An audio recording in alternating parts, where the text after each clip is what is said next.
오늘 설교 본문은 여호와께서 모세에게 이르신 말씀, 곧 여호와께서 모세에게 명령하신 내용을 말씀하고 있습니다. 그래서 오늘 본문의 40장 1절에 말하는 것처럼 여호와께서 모세에게 말씀하여 이르시되 라고 했고, 또한 끝절인 16절에 보면 모세가 그같이 행하되 곧 여호와께서 자기에게 명령하신 대로 다 행하였더라 이렇게 말하고 있는 것을 보면 우리가 알 수가 있습니다. 그런 그 명령의 내용은 무엇인가 라고 했을 때 40장 2절에 보면 너는 첫째 달 초하루에 성막 곧 회막을 세우고 라고 한 명령입니다.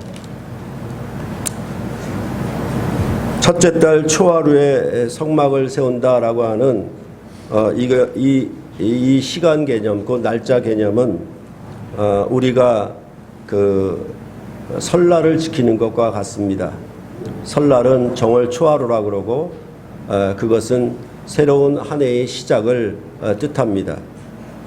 그러니까 첫째 달 초하루에 성막 곧 회막을 세운다라고 하는 것은 이제 성막으로 말미암아 새로운 날이 시작된다라는 그런 의미를 담고 있습니다. 그런데 문제는 이 성막을 세우라는 말씀이 40장 17절에도 반복해서 나온다는 점입니다. 그래서 17절에 보시면은 둘째 해 첫째 달 곧 그 달 초하루에 성막을 세우니라 이렇게 말하고 있습니다. 그러면 초하루에 성막을 세우는 것이 두 번 있었다는 말인가? 그것은 아니고 오늘 본문에 성막을 세운다는 의미와 17절 이하의 성막을 세운다는 의미가 차이가 있다는 것을 나타내고 있습니다. 오늘 본문에 성막을 세운다라고 하는 것의 중점은 관유를 바른다, 기름을 붓는다라는 점에 강조점이 있습니다.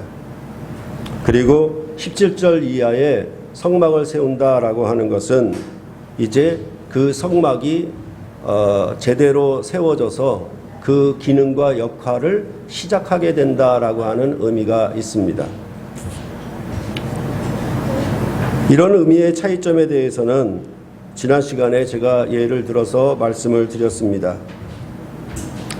성막 건축을 말하는 출애굽기 25장으로부터 31장 그리고 35장으로부터 40장은 현재 우리가 경험하는 어느 건물이나 도로를 건설하는 것과 그 순서가 다를 바가 없다라고 말씀을 드렸습니다.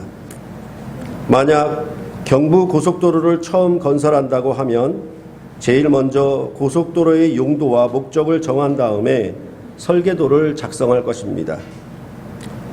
이런 것과 같이 출애굽기 25장으로부터 31장은 성막의 용도와 양식, 곧 설계도를 말하는 것이 중점입니다.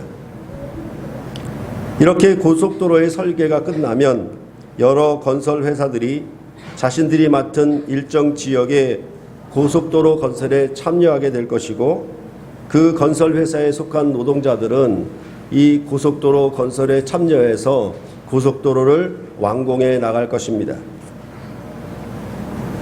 그러면 이 건설 노동자들이 고속도로를 만드는 것은 분명 이 노동자들의 손에서 끝이 날 것입니다.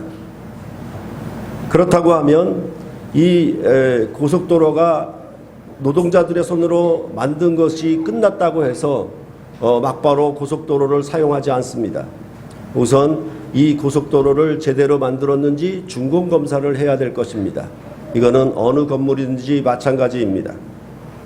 바로 그런 준공검사의 내용이 우리가 이전 시간에 보았던 출애굽기 본문에 있었던 것입니다. 그래서 39장 43절을 보시면 모세가 그 마친 모든 것을 본즉 여호와께서 명령하신 대로 되었으므로 모세가 그들에게 축복하였더라 라고 말을 하고 있습니다. 그래서 마치 준공검사에 통과한 것을 축하하는 것처럼 그렇게 되어 있습니다. 이렇게 준공검사를 마치게 되면 또한 고속도로를 금방 사용할 수는 없습니다. 뭐냐 하면 고속도로 건설에 대한 준공식을 거행해야 하는 것입니다. 그래서 오늘 본문 같은 경우는 이 고속도로의 준공식과 같은 그런 역할을 하는 내용입니다. 그 당시 경부고속도로가 처음 건설되었을 당시에는 대통령과 국가의 주요 인사들이 그 행사에 참여하여서 준공 테이프를, 개막 테이프를 끊게 되는 것이죠. 그러면 비로소 이 고속도로는 그 원래 지어진 기능과 목적을 따라서 모든 국민들이 사용하게 될 것입니다. 그러니까 바로 이 준공식을 하게 되는 것이 오늘 본문에 관유를 바른다, 기름을 붓는다 라고 하는 의미가 되는 것입니다. 이것도 고속도로를 만든 것이고 세운 것이고, 또한 이제 고속도로가 개통되어서 정식으로 첫 차가 그 고속도로를 사용하게 되고 많은 국민들이 사용하게 되는 그 시점도 바로 고속도로가 완공되었다라고 말할 수 있는 것입니다. 이것이 바로 오늘 본문의 1절로부터 16절과 그 다음에 17절로부터 그 다음에 나오는 이 성막의 역할이, 그 기능이 제대로 시작하는 내용은 바로 이 17절 이하에 있는 것입니다.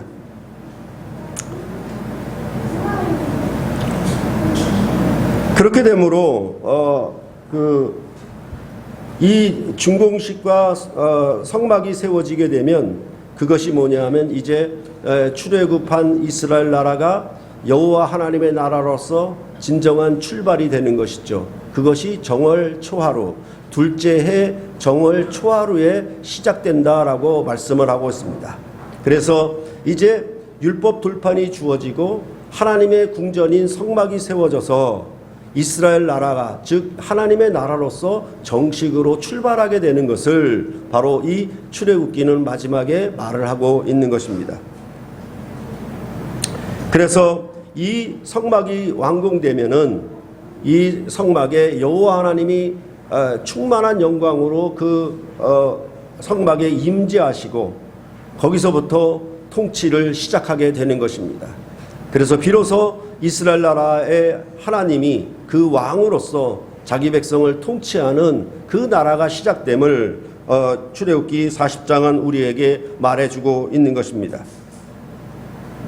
그러할 때 이러한 거룩한 관유와 거룩한 기름을 만드는 제조법에 대해서는 출애굽기 30장 22절로부터 33절에서 우리가 이미 보았습니다. 그래서 관유를 그 제조법을 따라 만들고 그 관유를 성막의 기구들에 바르면 그 성막의 모든 기구들이 지극히 거룩하게 구별되며 이것에 접촉하는 모든 것은 함께 거룩하여진다라고 말을 했습니다. 그리고 거룩한 기름은 제사장에게 바르고 이 거룩한 기름은 타인에게 바르면 안 된다라고 그 본문에서 말씀을 해 주었습니다. 구약에서 접촉의 문제는 매우 중대합니다. 거룩하게 구별되지 않은 자가 성막에 들어가거나 함부로 제사장의 기름을 자기에게 붓게 되면 그것은 곧 하나님의 거룩을 침범한 경우가 되어서 하나님으로부터 즉결 처형을 당하는 그런 매우 큰 진노를 사게 되는 그런 경우를 우리는 볼 수가 있었던 것입니다. 이렇게 허락받지 않은 자가 자기 마음대로 청와대를 들어갔을 경우, 그리고 자기 마음대로 대통령을 사칭하는 경우, 이런 경우는 역시 현재에도 엄중한 처벌을 받게 되는 것과 역시 마찬가지입니다. 청와대를 마음대로 들어갈 수가 없고 허락을 받은 사람만이 들어갈 수가 있고, 또한 그 안에서 일을 하는 청와대 직원은 분명히 거기서 그 안에서 일하도록 기름을 부어야 바로 그 일을 행할 수 있는데, 자기가 청와대 직원이라고 사칭하는 경우는 거짓말하는 것이고 그것은 나라의 영광을 훼손하는 것이기 때문에 어떤 사기죄보다도 더 큰 중죄로 다스리게 되어 있는 것입니다. 바로 이런 점에 대해서 그 관유와 기름을 만드는 제조법을 중심으로 그것은 어떤 사용과 어떤 용도로 이용되는가, 그 목적을 말한 것은 바로 출애굽기 30장 22절로부터 33절에 나와 있었던 것입니다. 말씀드린 것처럼 관유를 바른다, 기름을 붓는다라고 하는 것은 거룩하게 한다라는 의미입니다. 거룩하게 한다는 의미는 말 그대로 구별시킨다라는 뜻입니다. 이제 성막의 모든 기구에 관유를 발라 거룩하게 함은 성막으로 기능을 하게 되었다는, 즉 성막 준공식을 하였다는 뜻이 되는 것입니다. 이렇게 성막에 하나님의 성전에 기름을 붓는 일은 사실은 창세기 28장에서부터 시작되었다라고 보시면 좋겠습니다.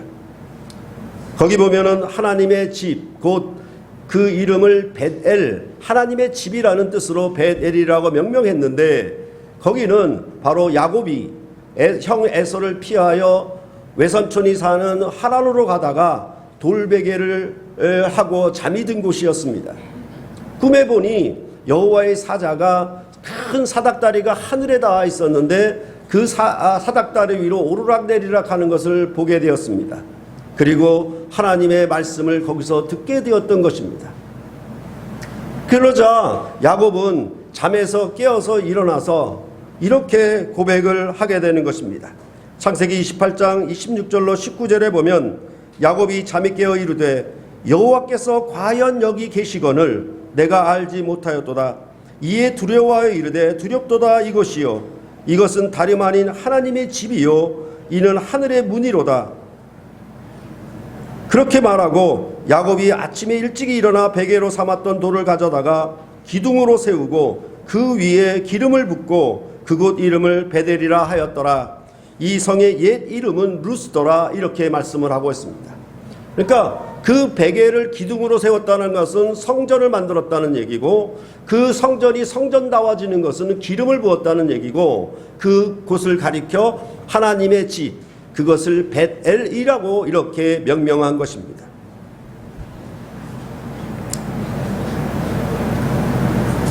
그리고 오늘 본문에는 성막의 모든 기구에 관유를 바르는 것뿐만 아니라 제사장에게 기름을 붓는 일을 또 말씀하고 있습니다. 이렇게 사람에게 기름을 붓는다는 것은 그 사람을 하나님 나라의 일을 맡는 직분자로 세움을 의미합니다. 기름을 부어야 제사장의 직분을 행할 수가 있는 것입니다. 그래서 열왕기상 19장 15절부터 16절에 보면은 기름을 부어 왕이 되게 하고 기름을 부어 선지자가 되게 한다라는 말씀이 나옵니다. 거기 보면은 여호와께서 그에게 이르시되 너는 내 길을 돌이켜 광야를 통하여 다메섹에 가서 이르거든 하사엘에게 기름을 부어 아람의 왕이 되게 하고 너는 또 님시의 아들 예후에게 기름을 부어 이스라엘의 왕이 되게 하고 또 아벨무라사밧의 아들 엘리사에게 기름을 부어 너를 대신하여 선지자가 되게 하라. 이렇게 여호와께서 엘리야에게 말씀하신 내용이 나옵니다. 왕과 선지자의 그 직분자로 세우는 일에 항상 무엇이 나오냐면 기름을 부었다라는 내용이 나오고 있는 것입니다. 여러분이 아시고 있는 것처럼 메시아 곧 그리스도라고 하는 이름은 기름 부음을 받은 자라는 뜻을 갖고 있습니다. 이것에 대하여 시편 2편 2절은 이미 예언을 하고 있었는데 이렇게 말하고 있습니다. 세상의 군왕들이 나서며 관원들이 서로 꾀하여 여호와와 그의 기름 부음 받은 자를 대적하며 라고 말씀을 하고 있습니다. 그래서 시편 2편을 가리켜 메시아 시편이다, 왕의 시편이다 이렇게 제목을 붙이는 이유는 바로 여기 기름 부음 받은 자가 나오기 때문에 그렇습니다. 바로 이 시편 2편에 예언되신 이 내용은 사도행전에서 성취되는데 사도행전 4장 25절로부터 27절에 보면 또 주의 종 우리 조상 다윗의 입을 통하여 성령으로 말씀하시기를 어찌하여 열방이 분노하며 족속들이 허사를 경영하였는고 세상의 군왕들이 나서며 관리들이 함께 모여 주와 그의 그리스도를 대적하도다 하신 이로소이다. 과연 헤롯과 본디오 빌라도는 이방인과 이스라엘 백성과 합세하여 하나님께서 기름 부으신 거룩한 종 예수를 거슬러라고 이렇게 표현을 하고 있는 것입니다. 곧 예수를 가리켜 기름 부으신 거룩한 종이다 이렇게 말을 하고 있는 것입니다. 그러할 때 이 기름을 붓는다라고 하는 의미가 과연 신약에서는 또 다른 어떤 표현으로 사용되고 있는가, 이런 점들을 우리가 좀 생각해 보아야 할 것입니다. 그때에 신약에서는 기름을 붓다라는 의미와 같게 성령을 붓다라는 얘기를 하고 있습니다. 성령을 부어주심, 이렇게 말씀을 하고 있는 것입니다. 여러분들은 어떠셨는지 몰라도 저는 정말 오랜 시간 동안 성령이 부어짐에 대하여 저는 많이 고민을 했고 굉장히 어려웠습니다. 이게 도대체 성령을 어떻게 붓는다는 말인가? 그래서 보통 많은 사람들이 얘기하기를 컵에다가 물을 따라 부어서 컵이 가득 채워지면은 성령 충만이라고, 그런 방식으로 우리에게 예를 들어 설명을 했습니다. 그런데 성령을 붓다라고 하는 의미는 여기에 기름을 붓다, 기름을 바르다라는 의미의 구약적인 의미를 갖고 온 것이지 우리가 이해하기 좋게 물을 가득 담았다라는 의미가 아닌 것입니다.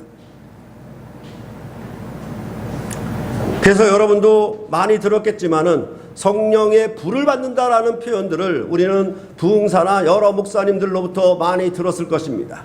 그래서 불이 그것이 어떤 강도로 임하는지, 심지어는 강불, 중간불, 약불 이런 방식으로 임하는 그 현상을 부흥사가 예를 들어가면서 설명하는 꼴을 보면은 이 성령의 기름 부음에 대해서 전혀 이해하지 못하고 있다는 것을 우리로 알게 하는 것입니다. 그것은 바로 기름을 붓다라는 의미와 성령을 붓다라고 하는 의미를 이제 신약 성경에서는 동일한 의미로 사용되고 있다는 것을 우리가 알면 되겠습니다. 그것은 예수님이 사역을 시작하실 때에도 그에게 기름 부음으로 설명을 하고 있습니다. 그래서 사도행전 10장 38절에 보면 하나님이 나사렛 예수에게 성령과 능력을 기름 붓듯 하셨음에 그가 두루 다니시며 선한 일을 행하시고 마귀에게 눌린 모든 사람을 고치셨으니 이는 하나님이 함께 하셨습니다 라고 말씀하고 있습니다. 예수님의 모든 사역에 대해서 무엇을 먼저 얘기하냐면 여기 말하는 것처럼 나사렛 예수에게 성령과 능력을 기름 붓듯 하셨다라고 말씀을 하고 있는 것입니다. 이것은 물론 사도행전의 같은 저자인 누가복음도 같은 의미로 표현을 하고 있습니다. 누가복음에 나타난 예수님의 모든 사역의 시작은 바로 성령이 임한 것이고 그것은 기름을 부으셨다라는 의미와 동일하게 사용되고 있는 것을 우리는 볼 수가 있습니다. 그렇기 때문에 누가복음 4장 17절로 19절에 보면 선지자 이사야의 글을 들이거늘 책을 펴서 이렇게 기록된 데를 찾으시니 곧 주의 성령이 내게 임하셨으니 이는 가난한 자에게 복음을 전하게 하시려고 내게 기름을 부으시고 나를 보내사 포로된 자에게 자유를, 눈먼 자에게 다시 보게 함을 전파하며 눌린 자를 자유롭게 하고 주의 은혜를 전파하게 하려 하심이라 하였더라. 이렇게 말씀을 하고 있는 것입니다. 예수님은 그냥 하나님의 아들이시니까, 삼위일체 중에 성자 하나님이시니까 그는 모든 일을 할 수 있다 이런 얘기가 아니라 예수님의 일을 시작하심도 항상 성령이 내게 임하시니 기름을 내게 부으시니 내가 이런 사역을 위해서 선지자 이사야가 예언한 바를 이루려고 이 땅에 오셔서 그의 일을 행하는 것이 곧 누가복음 전체의 내용이라고, 그렇게 성경은 누가복음은 우리에게 전해주고 있는 것입니다. 예수님도 기름 부음을 받아야만, 성령이 임하셔야만 그의 일을 시작할 수가 있었다라고 말씀을 하고 있는 것입니다. 이러한 일은 이제 예수님뿐만 아니라 이방인이었던 고넬료의 가정에게 성령의 임하심도 같은 의미로 말하고 있는 것에서 우리는 찾아볼 수가 있습니다. 사도행전 10장 44절로 46절에 보면 베드로가 이 말을 할 때에 성령이 말씀 듣는 모든 사람에게 내려오시니 베드로와 함께 온 할례 받은 신자들이 이방인들에게도 성령 부어주심으로 말미암아 놀라니 이는 방언을 말하며 하나님 높음을 들음이더라. 이렇게 말을 하고 있습니다. 고넬료의 가정에, 이방인의 가정에 초대를 받아서 베드로가 가서 복음을 설교했는데 그 말씀을 하는 도중에 성령이 내려오심을 보게 되었습니다. 그러니까 사도 베드로는 이 사람들에게 물 세례를 주는 것이 지극히 마땅하다라고 하면서 그들에게 세례를 주어서 하나님의 백성으로 들어오게 하는 일들이 바로 여기서 기록되고 있는 것입니다. 즉 성령 부어주심을 통해서 이제 이방인이 최초로 그리스도의 나라에, 주님의 부활하여 승천하신 주님의 나라에 들어오는 첫 선교의 역사가, 이방인 선교의 역사가 바로 이 고넬료의 가정으로부터 시작되었다라고 그렇게 사도행전은 우리에게 알려주고 있는 것입니다. 이처럼 이방인이었던 고넬료의 가정이 그리스도의 가족으로, 그리스도의 나라 백성으로 새롭게 시작되는 것을 무엇으로 얘기하냐면 성령 부어주심, 이렇게 말씀을 하고 있는 것입니다. 바로 이러한 놀라운 일을 베드로가 예루살렘 사람들에게, 할례받은 사람들에게 그렇게 설명할 때 또한 나타납니다. 이 성령 부어주심이 곧 무엇이냐? 이것은 성령 세례다, 이렇게 말씀을 하였던 것입니다. 그래서 사도행전 11장 15절로 16절에 보면 내가 말을 시작할 때에 성령이 그들에게 임하시기를 처음 우리에게 하신 것과 같이 하는지라. 내가 주의 말씀에 요한은 물로 세례를 베풀었으나 너희는 성령으로 세례를 받으리라 하신 것이 생각났노라, 이렇게 말씀을 하고 있는 것입니다. 그러니까 기름 부으심, 성령을 부어주심, 그것을 성령 세례로 이렇게 연관지면서 계속 신약 성경은 우리에게 말씀해 주고 있는 것입니다. 말씀드린 것처럼 이방인인 고넬료의 가정이 이제 성령 세례로 말미암아 그리스도의 나라 백성으로 처음 들어오게 된 것이고, 이 고넬료의 가정을 필두로 이방인 선교가 시작되었다, 새로운 시작이다, 이렇게 사도행전은 우리에게 알려주고 있는 것입니다. 사도 바울도 역시 이와 같이 말하고 있는 것을 우리는 볼 수가 있습니다. 고린도후서 1장 21절과 22절에 보면은 우리를 너희와 함께 그리스도 안에서 굳건하게 하시고 우리에게 기름을 부으신 이는 하나님이시니 그가 또한 우리에게 인치시고 보증으로 우리 마음에 성령을 주셨느니라, 이렇게 말씀하고 있습니다. 즉 기름 부으신 것과 성령을 주신 것을 일치시키고 있다라는 말입니다. 이와 같이 개인으로서, 사람으로서, 그리스도인으로서의 시작은 그가 하나님의 백성으로 또한 하나님의 자녀로 일하기 시작함은 기름 부으심 곧 성령의 임하심으로 말미암아 비로소 시작된다라고 그렇게 성경은 말해주고 있는 것입니다. 성령 세례로 말미암아 비로소 그리스도인으로 사는 삶이 시작되는 것입니다. 마치 오늘 본문에 아론의 아들들에게 제사장 직분을 행하도록 기름을 붓는 것과 같습니다. 왜냐하면 신약 백성은 모두 하나님의 집의 제사장으로 부름을 받았기 때문입니다. 그래서 베드로전서 2장 5절에 너희도 산돌이신 신령한 집으로 세워지고 예수 그리스도로 말미암아 하나님이 기쁘게 받으실 신령한 제사를 드릴 거룩한 제사장이 될지니라, 이렇게 말씀하였기 때문입니다. 이처럼 새로운 직분자로 새로운 삶을 시작한다는 것은 항상 성령 세례와 관련되어 있습니다. 거듭남의 의미도 새로남이요 위로부터 남이라면 이제 새 사람으로 거듭나 새로운 삶을 시작하게 됨도 성령 세례로 말을 하고 있는 것입니다. 요한복음에 니고데모에게 하신 말씀이 이와 같습니다. 요한복음 3장 5절에 예수께서 대답하시되 진실로 진실로 너희에게 이르노니 사람이 물과 성령으로 거듭나지 아니하면 하나님 나라에 들어갈 수 없느니라, 이렇게 말씀하고 있는 것입니다.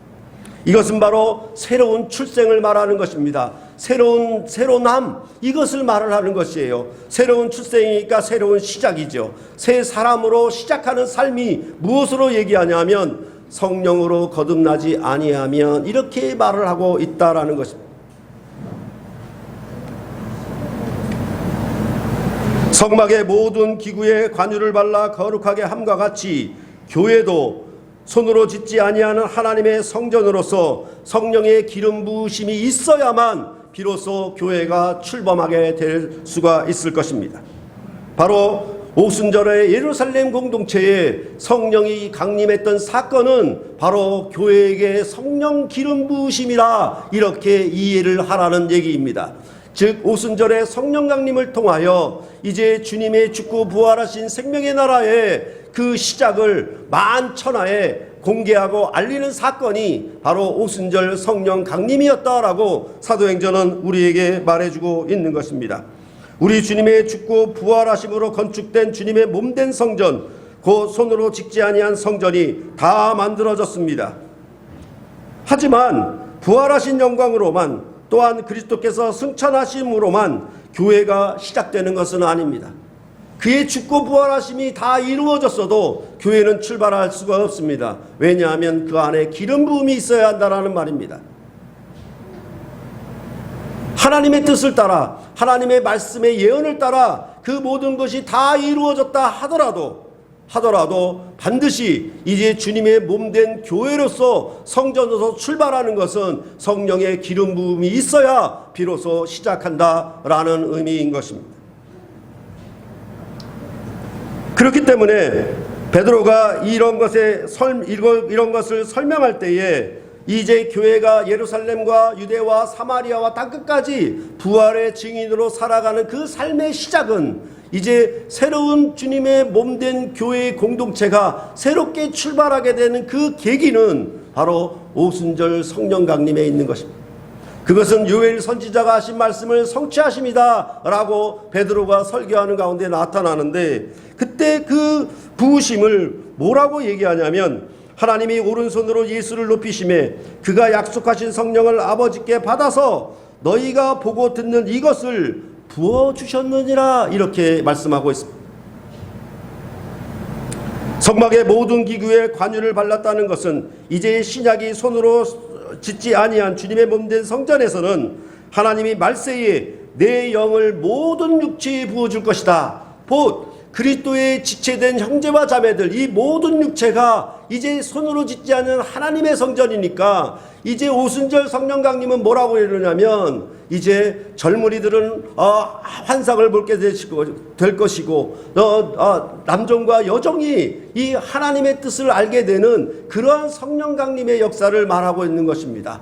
모든 육체 한 사람도 남김이 없이 이제 주님의 몸된 성전에 그의 지체로 참여하는 형제와 자매들은, 이 주님의 백성들은 모든 자에게 성령이 임하는 새로운 시대가 도래했다라고 말씀하는 것이, 이 얘기는 곧 교회에게 성령의 기름을 발랐다라는 얘기입니다. 이제 비로소 주님이 죽고 부활하신 이 생명의 복음을 전파하고 만백성을 하나님의 백성으로 돌아오게 하는 그 일을 교회가 제사장으로서 그 거룩한 일에 부르심을 받아 자기 일을 시작하는 때가 이제 출발했다라고 사도행전은 우리에게 말씀해 주고 있는 것입니다. 이러한 기름 부으심으로 성막과 제사장을 거룩하게 하심은 결국 모두 여호와께서 모세에게 명령하신 대로 다 행함이라고 오늘 본문은 16절에서 말씀하고 있는 것입니다. 그러니까 궁극적으로 성막에 관유를 바르든지 아니면 제사장에게 기름을 부어 제사장직을 행하게 하든지, 이 모든 성막의 기능과 제사장의 역할 모든 것은 무엇이 기반이냐면 여호와께서 모세에게 명령하신 대로, 즉 여호와의 명령을 순종하는 성막이요 여호와의 명령을 순종하는 제사장 직분이라고 그렇게 말씀을 하고 있는 것입니다. 그렇기 때문에 당연히 왕의 일꾼으로 부름을 받으면 왕의 명령에 순종하고 왕의 명령을 다 이루어드리는 것이 그 신하의 충성됨이요 해야 할 일일 것입니다. 그것에 대하여 시편 40편 5절로부터 9절을 보면 이렇게 말을 하는 것입니다. 번제와 제사보다 순종이 더 중요하다. 여호와 하나님이여, 주께서 행하신 기적이 많고 우리를 향하신 주의 생각도 많아 누구도 주와 견줄 수 없나이다. 내가 널리 알려 말하고자 하니 너무 많아 그 수를 셀 수도 없나이다. 주께서 내 귀를 통하여 내게 들려주시기를 제사와 예물을 기뻐하지 아니하시며 번제와 속죄제를 요구하지 아니하신다 하신지라. 그때에 내가 말하기를 내가 왔나이다. 나를 가리켜 기록한 것이 두루마리 책에 있나이다. 나의 하나님이여, 내가 주의 뜻 행하기를 즐기오니 주의 법이 나의 심중에 있나이다 하였나이다. 내가 많은 회중 가운데서 의의 기쁜 소식을 전하였나이다. 여호와여, 내가 내 입술을 닫지 아니할 줄을 주께서 아시나이다 라고 말씀하고 있습니다. 성막을 간역으로 기름을 붓고 또한 제사장에게 기름을 부어서 성막의 기름과 제사장의 역할을 그 직분을 하도록 그렇게 만든 것은 그 목적이 뭐냐? 번제와 예물을 바치는 것, 번제와 속죄제를. 그러나 성령이 임하신 후에는 십자가를 거꾸로 지면서까지 주님의 길을 모두 따라갔습니다. 그러면 왜 이런 전혀 다른, 앞과 뒤가 다른 그런 180도가 다른 그런 삶이, 그런 현상이 일어나게 되었는가? 성령의 임하심으로 사도들은 하나님 아버지를 알게 되었기 때문입니다. 그리고 그에게 속한 자녀가 되었다는 것을 알게 되었기 때문입니다.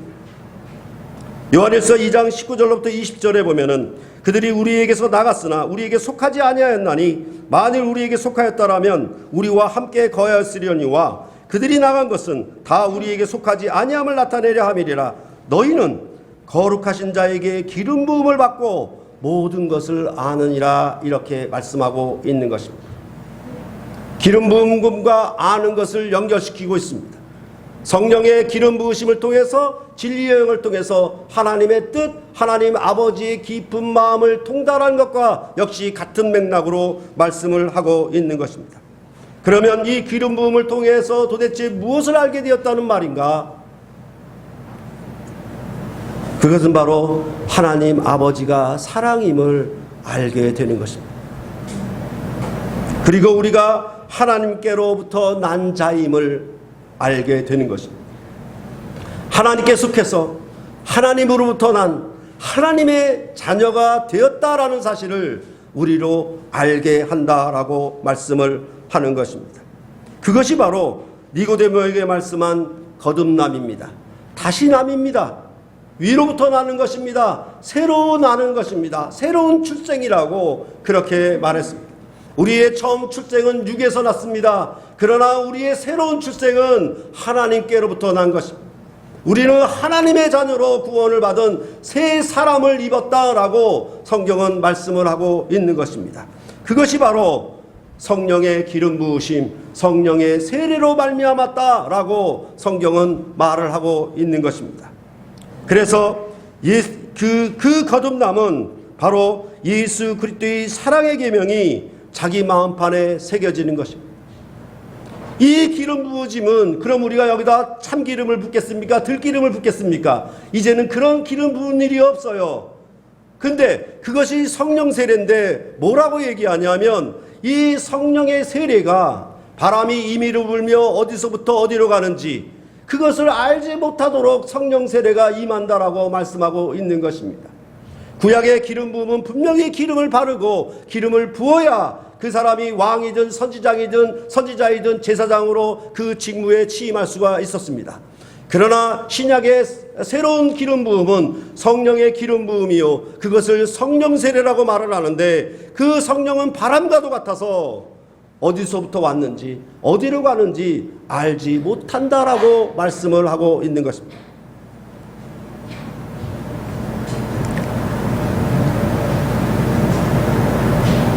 그것은 바로 성령의 세례는 그리스도 안에 있는 사랑의 계명이 우리 마음판에 새겨지는 것입니다.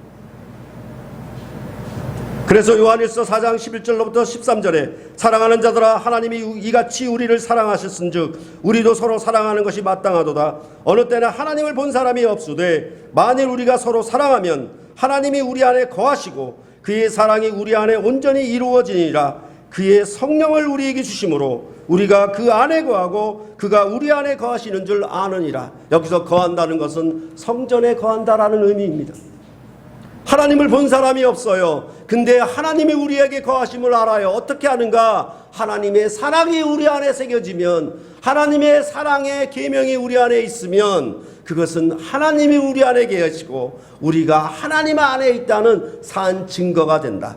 바람이 임의로 불며 어디서부터 어디로 가는지 모르는데 성령의 임하심이 그렇게 임하는 것인데 그것을 알아볼 수 있는 방법은 뭐냐?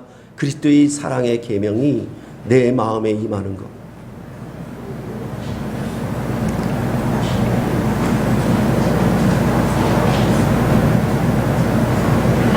성령이 임하심에 대하여 눈으로 보여지는 현상은 고넬료의 가정에 나타났던 것처럼 그들이 방언을 말하기 시작하고 하나님 높임을 말하기 시작했습니다. 그것을 통해서 베드로는 눈으로 성령이 내려오심을 알게 되었다, 보게 되었다라고 말을 하고 있습니다. 겉으로 드러난 현상 중에 하나로 방언을 얘기를 하고 있는 것입니다. 그러나 그보다 더 중요한 것은 알지 못하게,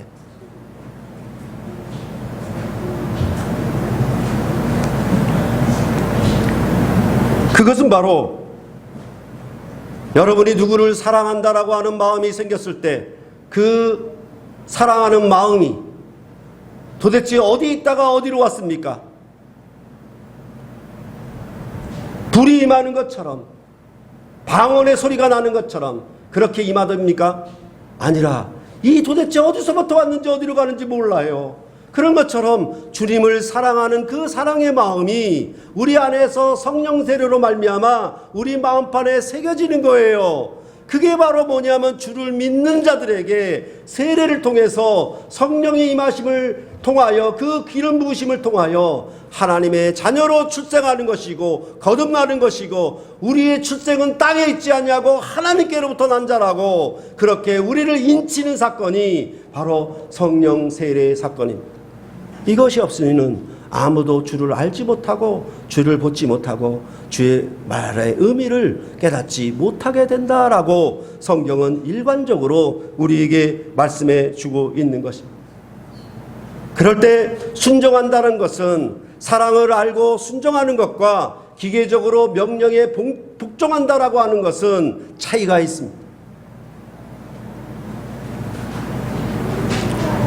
그럴 때 참으로 교회가 하나님을 순종하는 성령 세례 안에서 하나님의 뜻, 아들의 영이 임했다라고 하는 것은 하나님의 아버지의 뜻을 죽기까지 복종하사 죄 없으신 하나님의 아들이 우리 죄인을 위하여 모든 멸시와 천대와 모든 수치를 다 받으시고 심지어 정말로 저주스러운 죽음까지도 미리 맛보셔서 하나님의 사랑을 우리 가운데 각인됨으로 드러나게 한 사건이 바로 십자가 사건인 것입니다. 우리는 바로 이 예수 그리스도의 사랑을 통해서 하나님 아버지를 알게 되었습니다. 예수 그리스도의 순종하심을 통해서 우리는 하나님 아버지를 순종하는 아들의 영을 우리에게 부어주셨다라고 말씀을 하고 있는 것입니다. 그렇기 때문에 예수님이 부활한 사건 그 전에 제자들은 부인하고 도망갔지만 이 아들의 영, 죽기까지 하나님 아버지의 뜻을 이루기 위하여 정말 모든 것을 다 버려 순종하신 이 아들의 영이 성령으로 말미암아 이 사도들에게 임했기 때문에 그들의 삶은 180도 변화되었다라고 말씀을 하고 있는 것입니다.